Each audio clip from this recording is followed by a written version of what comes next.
Hello everyone, welcome back to my cooking blog. ಇವತ್ತು veg fried rice ಮಾಡ್ತಾಯಿದ್ದೀನಿ, ನಿಮ್ಮ ಜೊತೆ ಶೇರ್ ಮಾಡ್ಕೊಳ್ಳೋಣ ಅಂತ. ಸೊ ಫ್ರೈಡ್ ರೈಸ್ಗೆ ನಾನು ಚಿಂಗ್ಸ್ ಅವರ ಶೆಜ್ವಾನ್ ಫ್ರೈಡ್ ರೈಸ್ ಮಸಾಲಾನ ಯೂಸ್ ಮಾಡ್ತಾಯಿದ್ದೀನಿ. ಇವ್ರದ್ದು ಸೂಪ್ ಮಸಾಲ ಕೂಡ ಬರುತ್ತೆ, ನೀವು ಟ್ರೈ ಮಾಡಿ ನೋಡ್ಬೋದು, ತುಂಬ ಚೆನ್ನಾಗಿರುತ್ತೆ. ಜೊತೆಗೆ red chilli sauce and tomato sauce ತೊಗೊಂಡಿದ್ದೀನಿ.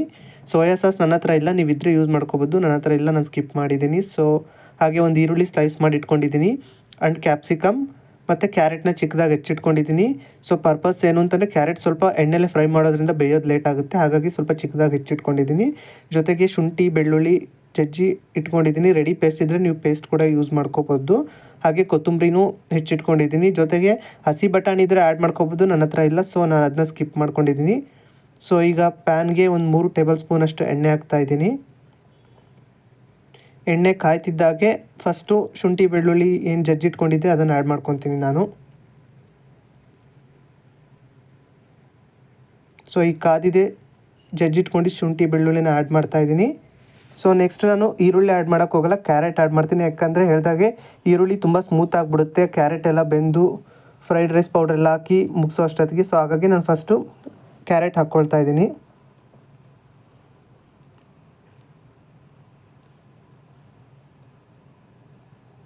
ಸೊ ಕ್ಯಾರೆಟ್ ಹಾಕಿದ್ಮೇಲೆ ಸ್ವಲ್ಪ ಸಾಲ್ಟ್ ಹಾಕ್ಕೊಳ್ತೀನಿ. ಸಾಲ್ಟ್ ಹಾಕಿದರೆ ಸ್ವಲ್ಪ ಬೇಗ ಬೇಯುತ್ತೆ ಅಂತ.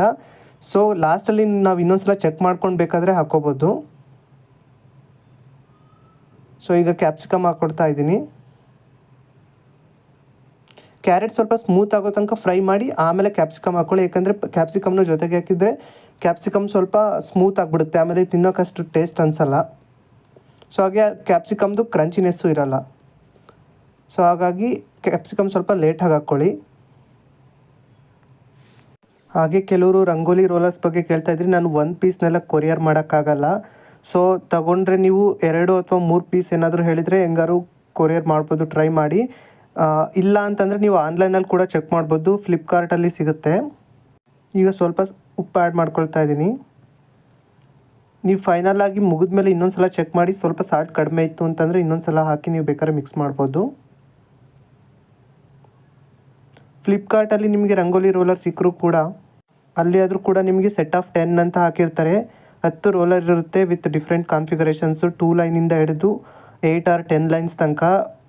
ಅದನ್ನೇ ಪರ್ಚೇಸ್ ಮಾಡಬೇಕಾಗುತ್ತೆ, ಎಲ್ಲೂ ಸಿಂಗಲ್ ಸಿಗೋಲ್ಲ. ಈವನ್ ಫ್ಲಿಪ್ಕಾರ್ಟಲ್ಲಿ ಸಿಂಗಲ್ ರೋಲರ್ ಇದ್ದರೂ ಕೂಡ ಅದು ನಿಮಗೆ ಮಿನಿಮಮ್ 200 or 250 ಅಂತೂ ಕಾಸ್ಟ್ ಆಗುತ್ತೆ ನಿಮಗೆ ವಿತ್ ಡೆಲಿವರಿ ಚಾರ್ಜ್, ನಾನು ಚೆಕ್ ಮಾಡಿರೋ ಹಾಗೆ. ಸೊ ನೋಡಿ ನೀವು. ಸೊ ಈಗ ಕ್ಯಾಪ್ಸಿಕಮ್ ಮತ್ತು ಕ್ಯಾರೆಟ್ ಸ್ವಲ್ಪ ಬೆಂದಿದೆ. ಈಗ ಈರುಳ್ಳಿ ಹಾಕ್ಕೊಳ್ತಾ ಇದ್ದೀನಿ.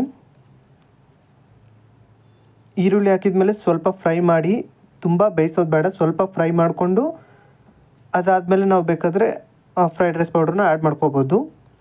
ಸ್ವಲ್ಪ ಟ್ರಾನ್ಸ್ಪರೆಂಟ್ ಆಗಲಿ ಈರುಳ್ಳಿ, ಅಲ್ಲಿ ತನಕ ಫ್ರೈ ಮಾಡೋಣ. ಹಾಗೆ ನಾನು ಯೂಸ್ ಮಾಡೋ ರೋಲರ್ಸ್ ಬಂದು 6 ಲೈನ್ ಮತ್ತು 8 ಲೈನ್ ಕಾನ್ಫಿಗರೇಷನ್ಸು. ಕೆಲವರು 5 ಲೈನ್ ಇದೆಯಾ 3 ಲೈನ್ ಇದೆಯಾ ಅಂತ ಕೇಳ್ತಾರೆ. ಸೊ ನಾನು ಸರ್ಚ್ ಮಾಡಿರೋ ಹಾಗೆ ನನಗೆ ಆ ಥರ ಎಲ್ಲೂ ಸಿಕ್ಕಿಲ್ಲ. ನಂಗೆ ಸಿಕ್ಕಿದ್ದು 6, 4 ಲೈನ್ಸ್ ಅಷ್ಟೇ. ಈವನ್ 5 ಲೈನ್ ಸಿಗುತ್ತೆ, ಬಟ್ ನಾನು 5 ಲೈನ್ ರೋಲರ್ಸ್ನ ಯೂಸ್ ಮಾಡಿಲ್ಲ. ಸೊ ನನ್ನ ಹತ್ರ ಇರೋದು ಇದೇ 2 ರೋಲರ್ಸು, ನಾನು ಇವನ್ನೇ ಯೂಸ್ ಮಾಡ್ತಾ ಇರೋದು ರಂಗೋಲಿ ಸಾಕೋಕ್ಕೆ.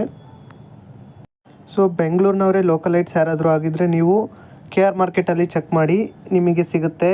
6 ಲೈನ್ಸ್, 4 ಲೈನ್ಸ್, 2 ಲೈನ್ಸಿಂದನೂ ಸಿಗುತ್ತೆ ನಿಮಗೆ. ಸೊ ಔಟ್ಸೈಡರ್ಸ್ ಆದರೆ ನನಗೆ ತುಂಬ ಕಮೆಂಟ್ಸ್ ತೆಲುಗು ಅವ್ರ ಕಡೆಯಿಂದ ಬಂದು ತಮಿಳಿಂದನೂ ಬರ್ತಾಯಿತ್ತು.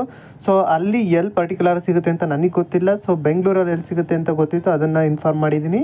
ಸೊ ಬೇಕಾಗಿರೋರು KR ಮಾರ್ಕೆಟಲ್ಲಿದೆ, ಪೂಜೆ ಅಥವಾ ಪೂಜೆ ಸಾಮಾನು ಮಾರೋ ಸ್ಟೋರ್ಸ್ ಏನಿದೆಯೋ ಅಲ್ಲೆಲ್ಲ ಕಡೆ ನೀವು ವಿಚಾರಿಸಿದ್ರು ಸಿಗುತ್ತೆ. ಕೇಳಿದರೆ ಅವರು ಅಲ್ಲೇ ಇಟ್ಟಿರ್ತಾರೆ, ನೀವು ಬೇಕಾದ್ರೆ ಚೆಕ್ ಮಾಡಿ ಪ್ರೈಸ್ನು ವೆರಿಫೈ ಮಾಡ್ಕೊಂಡು ತರ್ಬೋದು. ಸೊ ಈಗ ಫ್ರೈಡ್ ರೈಸ್ ಮಸಾಲಾನ ಆ್ಯಡ್ ಮಾಡ್ಕೊಳ್ತಾ ಇದ್ದೀನಿ.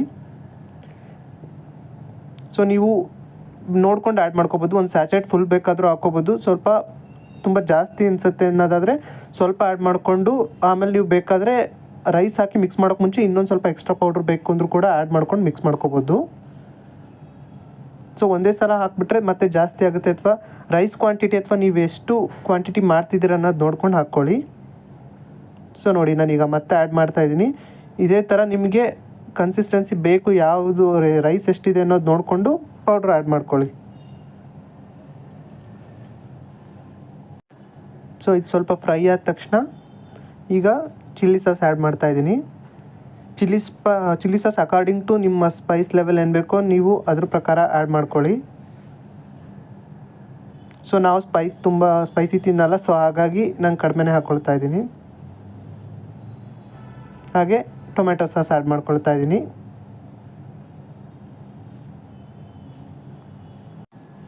ಟೊಮೆಟೊ ಸಾಸ್ ಆ್ಯಡ್ ಮಾಡಿದ್ಮೇಲೂ ಸ್ವಲ್ಪ ಫ್ರೈ ಮಾಡಿ, ಜೊತೆಗೆ ಲಾಸ್ಟಿಗೆ ಕೊತ್ತಂಬರಿ ಹಾಕಿ ಆಮೇಲೆ ಅನ್ನ ಹಾಕಿ ಮಿಕ್ಸ್ ಮಾಡ್ಕೊಳ್ತೀನಿ. ಆಮೇಲೆ ರೋಲರ್ಸಲ್ಲಿ ರಂಗೋಲಿ ಹಾಕಬೇಕಾದ್ರೆ ಲೈನ್ ಸ್ಪೇಸಿಂಗು ತುಂಬ ಇಂಪಾರ್ಟೆಂಟು. ಲೈನ್ ಯಾವ ಥರ ಡಾಟ್ ಸ್ಪೇಸಿಂಗು ಇಂಪಾರ್ಟೆಂಟು. ಡಾಟ್ಸ್ ನಾನು ಯಾವ ಥರ ಪ್ಲೇಸ್ ಮಾಡ್ತೀನಿ ಅನ್ನೋದನ್ನು ಕೂಡ ನಾನು ಬೇಕಾದ್ರೆ ಒಂದು ವಿಡಿಯೋ ಮಾಡಿ ಹಾಕ್ತೀನಿ.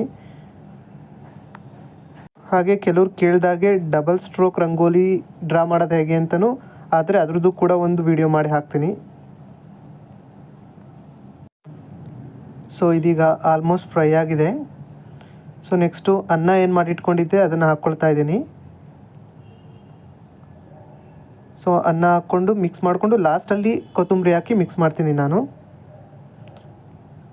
ಸೊ ಚೆನ್ನಾಗಿ ಮಿಕ್ಸ್ ಮಾಡಿ ಅನ್ನ ಹಾಕಿದ್ಮೇಲೆ ಎಲ್ಲ ಚೆನ್ನಾಗಿ ಬ್ಲೆಂಡ್ ಆಯಿತು ಅಂದಮೇಲೆ, ಸೊ ನೋಡಿದ್ರಲ್ಲ ಫ್ರೈಡ್ ರೈಸ್. ಇನ್ನೂ ನಿಮಗೆ ಕುಕ್ಕಿಂಗ್ ವೀಡಿಯೋಸ್ ಏನಾದರೂ ಬೇಕು ಅಂತ ಅನ್ನೋದಾದರೆ ಕಮೆಂಟ್ ಮಾಡಿ, ನಾನು